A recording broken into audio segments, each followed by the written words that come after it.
6 a.m, Queensland, the magnificent Sommerset Dam, about an hour and a half northwest of Brisbane. Casey Stoner, did I just see a koala sleeping in the tree? He did, and he's doing exactly what I want to be doing right now, but we're on the water here. It's a beautiful morning, and I'm looking forward to catching some fish. That koala is just what I looked like about half an hour ago and the alarm went off. Now, for a man who lived his life in the fast lane, you'd think that you might like marlin fishing, mackerel, but your favourite form of fishing is this sort of stuff, isn't it? Yeah, lakes and rivers is really what I enjoy and what I grew up doing. So, you know, I really enjoy casting to structure, all those sort of things, and you know, the fishing we're going to be doing today is very similar to that. That is spot on. We're chasing Australian bass. They're an incredible Aussie native, tough as nails. Let's go nail a few, mate. After you. Thank you. You're welcome.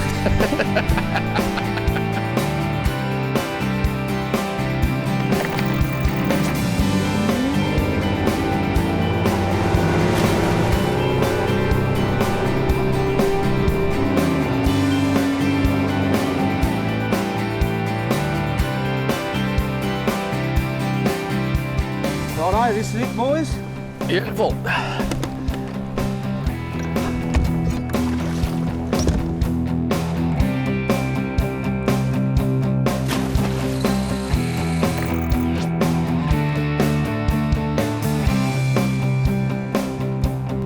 We've just pulled up. We've got some incredible fish on the bottom in 47 foot of water, and the sounder is just stacked up with bass. And that big ball of fire in the sky is such a good thing because the bass, they just need everything going for them to get a really good bite. So hopefully we've got a rising barometer, got a bit of warmth in the air, and of course, we've got Wayne Gordon from Tackle World Toowoomba. So everything's in our favour, we just can't miss.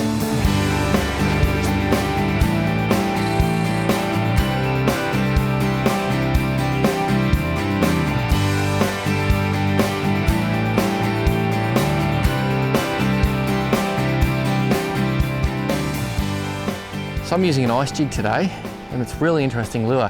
They go through phases and they weren't big for the last 7 or 8 years because of the drought, but now the drought is gone, so too is the drought for ice jigs and people are starting to use them again.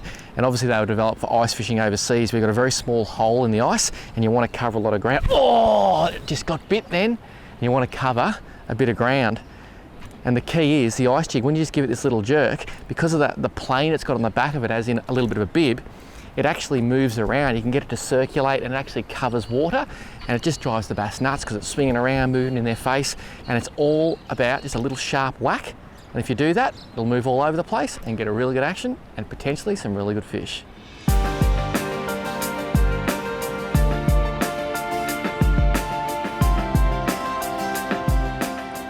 Oh yeah, gotcha! Nice. Got him, Case. Nice job. And we've literally been here, what, 2 minutes? If that. And that's a serious fish because he's taken string. And the ice jig, mate, that sounder is blowing my mind. There are just fish everywhere. You want me to get a net ready? Yes, please. This is a solid bass, isn't it? That is a serious bass. And this is the beauty of having local knowledge. I mean, I harp about it all the time, Casey, but you know too, like you've travelled all around the world, you fish in pretty special places, but everywhere you go, you need to talk to the people who know the spot, don't you? You really do. I mean, the only way to get the amount of knowledge that they've got is to spend the amount of time on the water that they have. So, you know, we'd spend a long time trying to find these fish, and then we've gone straight onto them. That's exactly, I mean, Wayne said, yep, they're here, drop it down now. And a lot of people, I've got to say, a lot of people say, oh look, it's all right for you, it's all right for Worstling, because people take you and they do special things for you, and yeah, they do. But you know what I love about my job? I get to showcase people who have done a lot of hard work, who have got charter boats, and I actually get to show them to the world so people can come and see what they've seen and come and do what they do. And if there's a guy got a charter boat and he's dedicated, isn't it nice that we can actually say, hey, this guy is a champion, he's worked hard, and give him a bit of a plug and help him on his way? I completely agree. You know, I've fished with a few people that you have from charter companies as well. Yep. And you know, they've been fantastic. So, you know, I had pretty much the same level of success that you did. I've got to say, Case, we were talking not long ago about how this is one of your favourite forms of fishing, and my heart is pumping. What do we got? Oh, look at the size of that. Holy heck. Holy, now he's hooked on the gill. Oh, that is gold. We'll just lay that fish on the mat, put his nose against there flush, and if I put his tail down, he's 48 centimetres to the fork, 50 centimetres to the tail. That's a big bass, isn't it? That is a very big bass, something I'm looking forward to catching. The only thing we need to do with this girl now is let her go. Off you go, sweetheart. They are such beautiful fish. I just can't believe the shoulders on it. There you go, girl. Look at her go. Oh, it is such a beautiful thing.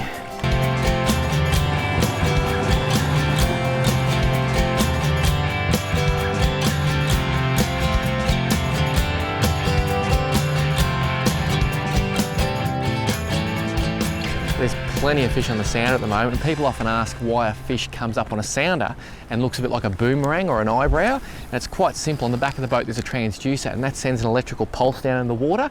When that finds the fish, it goes down a bit like a cone. So on the outside of the cone, when the fish comes in, it takes longer for the signal to get back to base. On the middle, it takes a shorter period, and then that long signal at the end. So you actually get an etching that starts here, goes up, and then comes back down. That's when you get a good fish go right under the boat. It looks just like a boomerang. When you see boomerangs on the sounder, you know you're going to see bent rods very soon.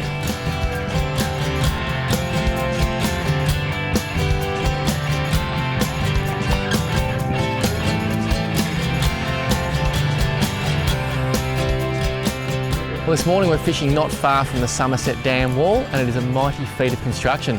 They started works on it in 1935, and the amount of concrete in that thing is absolutely staggering. In fact, there's just over 203,000 cubic metres of concrete. The wall itself is 305 metres long. At its base, 41 metres wide at its deepest point. And the incredible thing is, it actually had to suspend works during World War II, and it was then completed in 1959. And look at the beautiful waterway it has created today.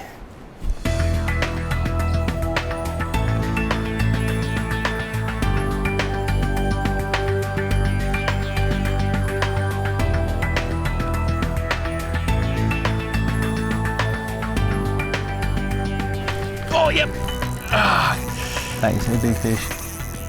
That's a solid fish, That eh? is a very solid fish. You know what that was all about? I was just almost You were just relaxing. Yep. Yeah. I reckon I left it there a bit longer that time. Yeah. I just backed that drag off a bit. I left it a bit longer, and I just went to lift, and the fish must have been sitting on it, and he's solid. I can't even move him at the moment. That is, wow. Look at that. You can actually see his tail kicking case through the rod tip. Now, you made a very interesting point before. We had the ice jig on the surface. I can't even move this thing yet. We had the ice jig on the surface, and we were jigging it around. What did you say about what it represented? Well, when you first dropped it down, I wouldn't really know what it represented, but watching you flick it around at the surface, 100% it looked like a prawn flicking around on the bottom. So, was it amazing? Yeah. Like a prawn or a shrimp. And sometimes you go to a tackle store and you look at something on the wall and you go, why would a fish eat that? But I think it's when you actually see it in the water that you realise, oh, the colour's changed a bit, it's actually moving about. This is different to that first fish. It's not had one howling run yet. Until now. Oh, now it's awake. Not one big howling run, but it's solid and there's lots of power. There it is, it's just here. There's my leader. I'm gonna back that drag off a bit because I reckon he's got another run in him. My leader is just there. I haven't seen the fish yet. Oh, there he is. It's another solid fish. It's a solid, not as big as the first, but he fought above his weight, didn't he? Very much so. That is, how fat is that thing, mate? That fought really hard. It did, didn't it? Well, I'll just pass you that rod. You know what he's done? He's grabbed the ice jig in the side of the face. Yep. And I reckon that's what's made him go so hard. But it just goes to show what a specky fish they are. Now, that's nowhere near as big as the first, but when I hooked it, I thought it was potentially a lot bigger. Well, these fish in general, the first moment I caught them, I thought pound for pound they are a heck of a fight. You know, it's amazing what they can do for such a small fish. They're up there, aren't they? They are. Now, so similar to an estuary perch. I don't know if you've caught estuary perch in Victoria. In fact, estuary perch, they actually crossbreed with these things. You get hybrids. Yep. When you look at a bass, you go, yeah, it's a bass, but the estuary perch just has a bit of a different scoop in the head, and if you get all technical, there's tiny little things that are different, but so similar, and almost like a barramundi too, isn't it? Very much so. A miniature one. Just so cool. What a beautiful fish.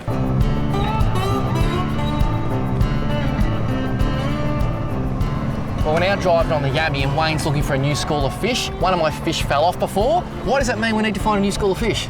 Unfortunately, by the look of it with bass, when they fall off, they go back to the school, they let them know, and they just shut down on the bite. So we're trying to get between 100 to 150 yards away from that school, trying to find another one around the same area, and see if we can't pick up a few more. I see two problems with that. Firstly, bass can't talk, so how they tell their mates. And secondly, their mates have got no ears.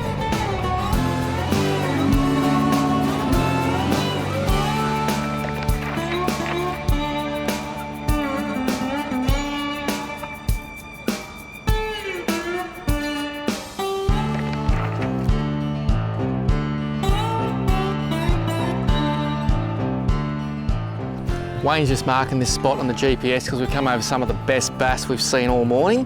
They're stacked up about 10 foot off the bottom, and really important to put a mark in there because you drift 100 yards and you literally have no idea where you've gone. In fact, that bloke over there, he's got it sorted.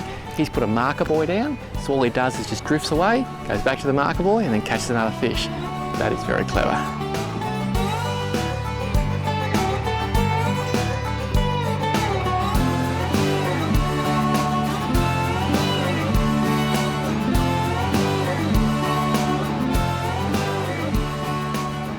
So Casey, trying another technique? Yes, take a leaf out of your book, Paul. What's that leaf? We've gone and tied on a jig head to get the fly to the bottom. Ah, so you're spin flying. Basically, yeah. The hardest thing about spin rods is actually getting a fly to the bottom. Sometimes this light presentation is going to be really, really good for them when they're a little bit shut down. So yeah, tied a jig head on. Hopefully going to hold it at the bottom and then keep that fly down there. Good work, give it a go.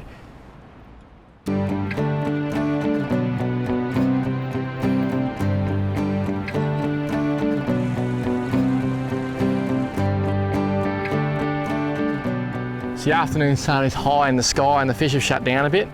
Just trying some different techniques, got to work these fish. Obviously we'll get an afternoon bite, but during the day we're still trying to catch them. So I'm just doing a really slow lift here of my plastic, getting it to go up and down. Casey's doing the same. And it's just a matter of holding that lure in front of the fish for as long as you physically can. And literally you're hoping that one of them goes, you know what, I'm going to eat that because it's really annoying me.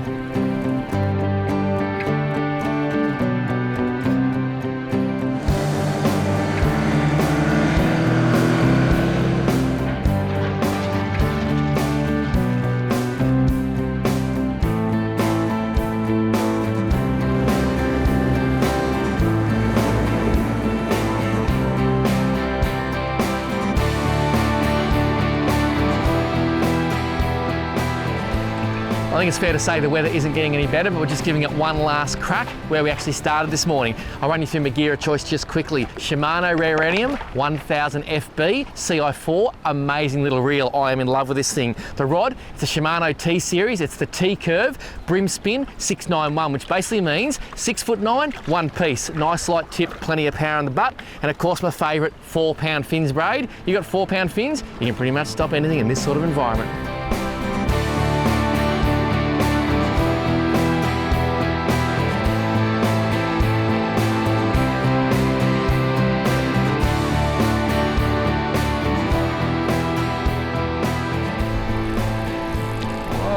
Mate, it's a nice fish. What was it on? I was on the blade actually. Beautiful. So I'll grab the net. Well, it's been a bit tough this afternoon with all that wind, hasn't it? it's been very, very tough fishing. I've been waiting for this bite and I'm actually having to go pretty easy on it because I've got very small hooks on there. That's all right, he's going under the boat. But it just goes to show there's been a lot of fish on the sounder and we've persevered, we've tried different things. And when you do that, they come your way, don't they, mate? They do, so. Feels like a nice fish. It does. Oh, beautiful. It's a solid fish. Well done, mate. Slide her over. Cracker. That is... Very happy boy with that. It's been a very tough day, so. That is a beautiful, beautiful bass. Come over and have a look. Mate, how good is that? And as you said, it's been tough, but we caught a monster fish this morning, a few others, but then we struggled in that patch in between, and this just shows perseverance pays off, doesn't it? Very much so. And I'd say this will be my personal best bass at the moment, so I'm a very happy boy. It's a PBB. Come and check it out. Mate, I'll grab your fish out of the net. Thank you. And I'm just going to lift him up. Isn't that a horse? How's the guts on it, Casey? And bass too, they've got some nasty armour, haven't they? Very much so. Look at the dorsal spines there, they will stick in you. There's an anal spine down here, ouch. And the worst ones to watch, these things here, opercula, I think is the technical word, but they're basically the gill plates, and any fisherman's fingers, you've got to watch where you handle bass, don't you? Yeah, there's a lot of fish out there that'll do the same sort of thing, but these ones have such a spike on them, they can really do some damage. So particularly watching with kids, when you handle a bass, solid thumb grip in the mouth, get the hand on the belly, support the fish, because you want to put them back, so that Casey Stoner can come to Sommerset and catch another one. I'll be doing it again for sure. I have to say, you finally come good, and I love your work. Thank you. That's a beautiful thing. I think bass are a sports fish, they're not an eating fish in my opinion, so this one's definitely going back for next time.